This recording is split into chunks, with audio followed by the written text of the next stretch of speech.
علمی point number 1، جہاں تک بلوچستان کے لوگوں کی پولیٹیکل سٹرگل کا تعلق ہے تو میں نے ہمیشہ اپنے پلیٹ فارم سے اسے سپورٹ کیا ہے. میری کافی ساری ویڈیوز آج کی نہیں 2012 سے ریکارڈڈ ہے. آج 16 مارچ 2025 ہے، اور ایون جو آج کل بڑے لوگ نظریاتی بنے ہوئے ہیں اور بلوچستان کے حق میں آواز اٹھا رہے ہیں، اس وقت یہ لوگ ان لوگوں کے خلاف بولا کرتے تھے. اس وقت بھی میں بلوچستان کے لوگوں کے حق میں اسپیشلی جو مسنگ پرسنز کا ایشو ہے اس میں بولتا تھا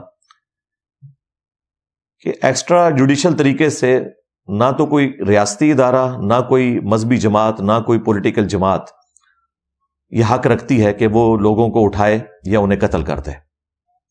اسلام میں بالکل اس کی کوئی گنجائش نہیں ہے. اسی وجہ سے ظاہر ہے کہ بلوچستان کے لوگوں کے اندر ایک ریونج پایا جاتا ہے ریاست کے خلاف، جو بالکل جسٹیفائیڈ ہے، اس میں کوئی شک نہیں ہے.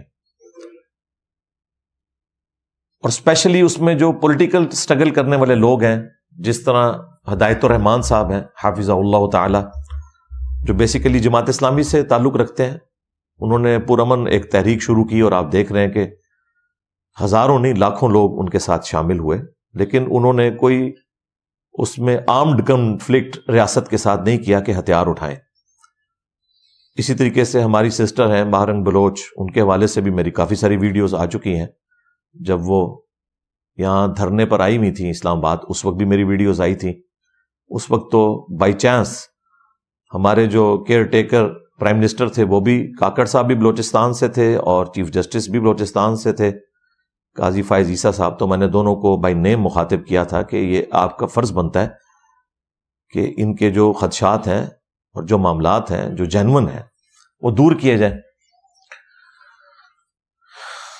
اور ایک سیاسی جماعت کے فرنٹ مین یوٹیوبر صاحب جن کو تازہ تازہ نظریاتی ہونے کا شوق چڑھا ہے، وہ ہمیں اس چیز کا تانا دے رہے تھے کہ آپ ان کے حق میں نہیں بولیں.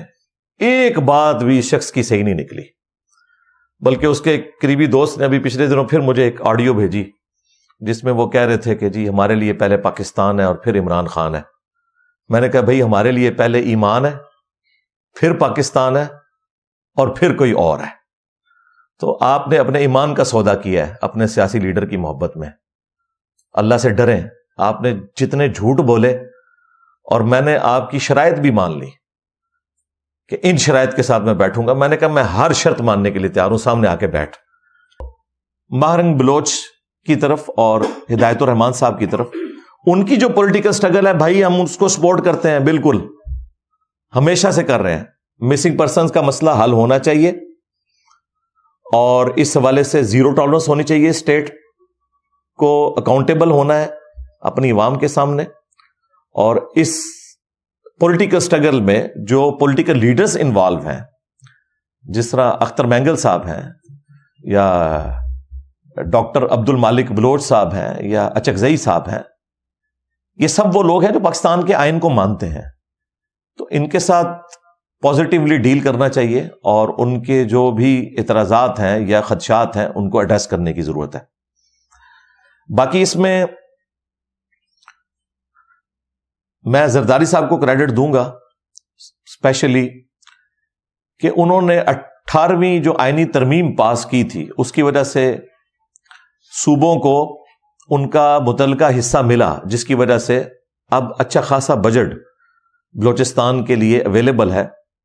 اور وہ بجٹ عوام الناس تک بھی پہنچنا چاہیے. یہ نہیں ہے کہ انہی بڑے سیاسی لیڈروں میں اس کو تقسیم کر دیا جائے جس طرح کسی زمانے میں ہوتا تھا.